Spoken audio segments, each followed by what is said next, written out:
Hey, it's the Travel Gigolo, and we would like to do a video for National Braai Day because we like to braai.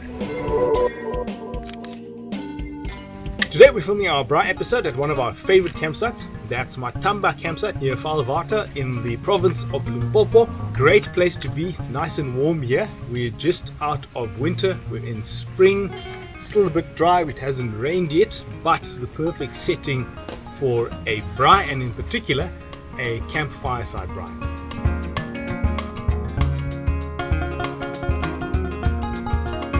What do you need for good braai?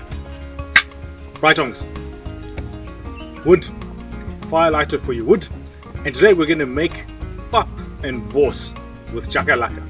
This is a staple braai meal for many countries in southern Africa, at least, or the countries that I have been to. And today I would like to show you how I like to make pap, vors and chakalaka. This is what I grew up on, with a couple of my own small special flavors to it. Now my significant other is preparing the ingredients out of camera because we're running out of time and my job is to do the fire. And the basic ingredients for the chakalaka are tomatoes, nice ripe tomatoes, onions, 1 onion and 2 tomatoes in this case, maybe less than 2 tomatoes, maybe 1 tomato. I like to use garlic as well and some ginger. Pap is made of maize meal or mealie meal as we more commonly refer to it, and water. Also add some butter and some salt to your pap, and I like that. It gives it a different bit of flavor and consistency as well. It's not the traditional way of doing pap, but that's what I enjoy. Chakalaka. A basic chakalaka is made with onion and tomatoes. Brown onions work very well. Nice ripe red tomatoes. I like to add to this cabbage, garlic and ginger. And the garlic and ginger gives it a nice flavor which you don't typically have in chakalaka. And I like to have a bit of cabbage in my chakalaka as well. And not many people do that. But like I said, this is how I do it and this is how I like it. So I know there's going to be a few comments about traditional pap making and traditional chakalaka making and how you should or shouldn't do it. Yeah, well, this is how I do it and this is how I like it. Also, try it. You might enjoy it. Now, usually I do all the prep work for the pap and vors and chakalaka. Today we're splitting activities and responsibilities, and I've got the easy responsibility to be sure. A couple of tips. Number one is you don't want to cut your onions too thin, because you want to cook them and get them translucent and still have a bit of crunch in them. Secondly, you don't want to cut the cabbage too thin as well, because you don't want to cook it too easily too far. You want a little bit of crunch or a little bit of texture in your chakalaka as well. Thirdly, you want to use nice ripe tomatoes so that you get a good tomato flavor. It's not too acidic and it's not too tart. So that goes very well with some nice sweetened onions from the caramelizing of the onions when you're preparing. Garlic and ginger, like I've said, are my own preferences, my own additions to this typical recipe.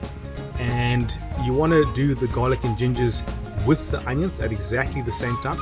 I would normally do my onions first if I'm cooking a curry, for example, and then do the garlic because I want that aroma of the garlic.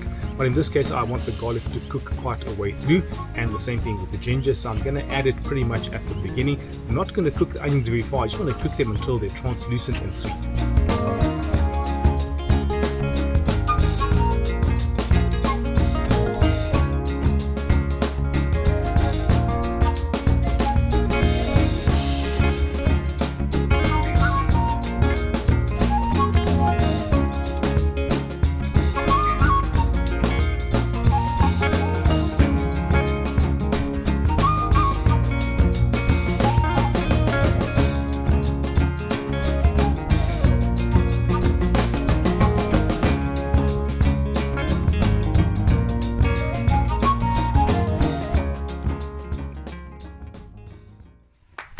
Step 1, you want to make a little bit of maize meal porridge, or what is almost the same as maize meal porridge that you might have for breakfast. And here basically this is mixing some maize meal with some water into a paste. Give that paste a bit of time for the mealie meal or maize meal to absorb the water and then warm it up over a low heat until it starts simmering. Now ideally you need a pot with a handle on it, and this will become clear a bit later as to why you need that. Unfortunately, we're camping, this is the pot we brought with us. We didn't bring one with a long handle, and that's my fault because I didn't pack it.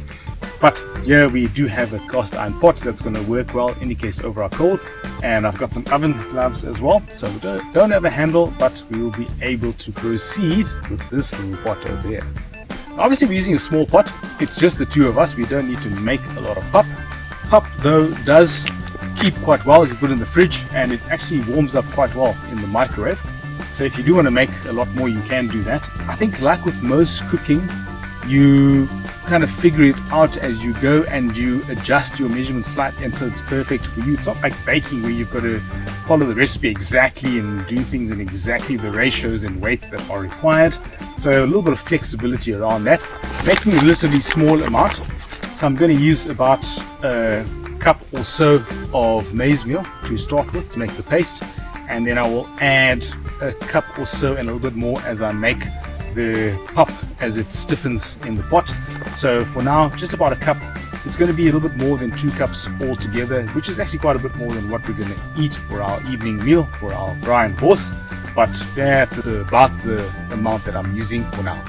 Now you don't want to have too high a heat, which is why I've got the pot quite a fair distance off of my coals that are under the grid over there, and we're going to try and maintain a relatively low heat. You don't want to burn the pop, especially when you get to the stage where it's thickening. It can quite easily burn and stick to the bottom of the pot, so we want to avoid that, and we're going to keep the heat relatively low.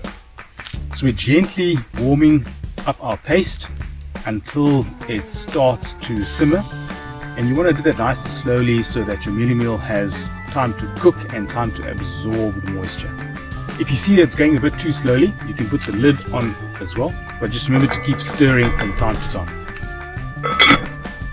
If your porridge gets too thick, then you can add a little bit of water to it along the way. It's quite a flexible process in that you can have too much water to start with, too little water, and adjust as you go along.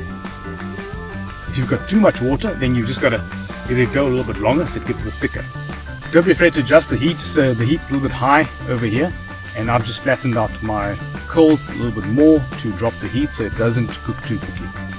So I'm basically tasting it just to check if the maize meal is cooked, and once that's cooked, at this stage, this would be maize meal porridge, and you can have this for breakfast, for example.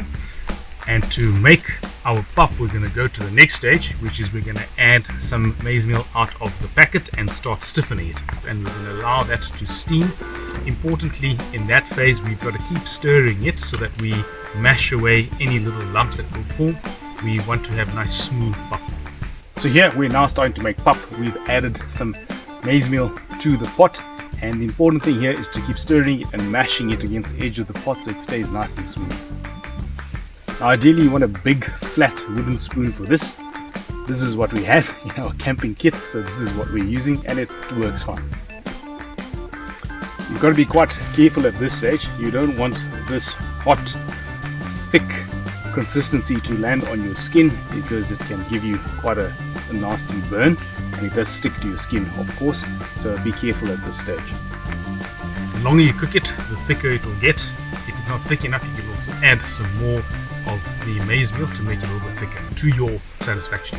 And so that is basically how you make pap.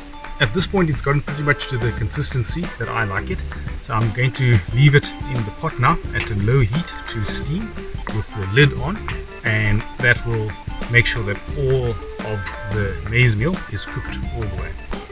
Time to do our chakalaka. Need a slightly higher heat now, so I'm going to push the coals together a bit. A little bit of cooking oil just to start off the process to get my onions going. Just about a tablespoonful maximum, maybe a bit less actually. Now at this stage I like to add a little bit of butter to my pap as well. It just gives it a nice little bit more flavor. You can also put some salt in there if you like. You should ideally do it a little bit earlier in the process. I just like to add a little bit of butter, gives it a nice consistency and a little bit of flavor. So that's about 2 teaspoons, maybe a little bit more, maybe approaching a tablespoon. Not too much, you don't want it to overwhelm your pop. Good thing, of course, is to check your pot, make sure it's not burning. You want it at a low heat to just keep cooking very slowly. And we can taste that as well. That tastes good. It's pretty much done.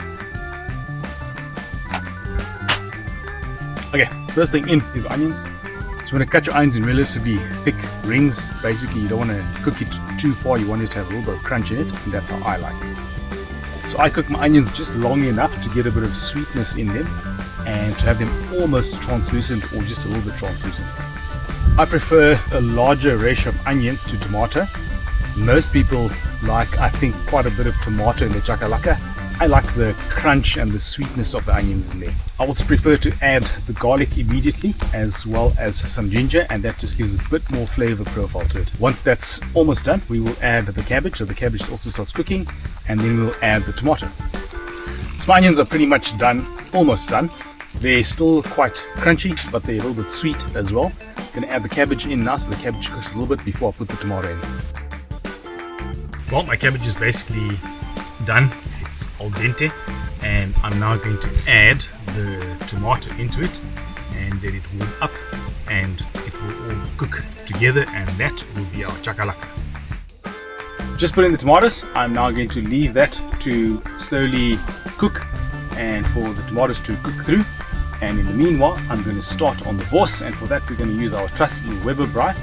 Nice high heat, wors on there, get it nice and browned and keep it nice and juicy, hence the high heat, so that you don't cook it through until it's dry, but you cook it quite quickly. Crisp it on the outside, nice and juicy and soft inside. Wors on a nice high heat, you can hear it sizzling there on the braai grid, and that's ideally what we want. A little bit of flame on the wors, don't be afraid of a bit of flame grilling, it does add a nice flavor to it, just of course don't let it burn. I'll quickly check my chakalaka here, make sure my tomatoes are breaking down, that's what we want. Okay, the wors is getting a bit too much flame there. A couple of quick tips on wors. Firstly, I prefer not to break it if I can avoid it, because I don't want to lose all the juice. I don't puncture the skin either because I don't want to lose any juice. I like the wors nice and juicy. Secondly, when you take it off the grill, it is still hot, so it'll continue to cook. So I actually take it off a little bit early while it's still a bit pink inside, and then allow it to cook through as it starts to cool down. Alright, going to try and speed this up a bit. The heat's a little bit too low here, so I'm going to put it over onto our braai over there and just get those tomatoes to cook a little bit faster.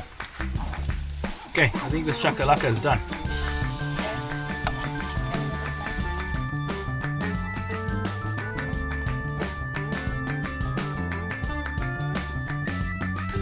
So, nothing like a bit of pop, of wors and some chakalaka to celebrate National Braai Day.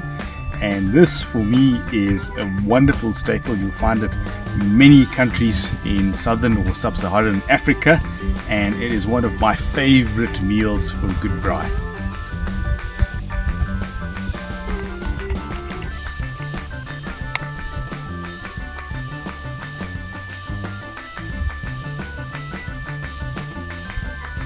All combined on the fork. Of course, you can go without the fork and knife if you want to as well, but this is fantastic.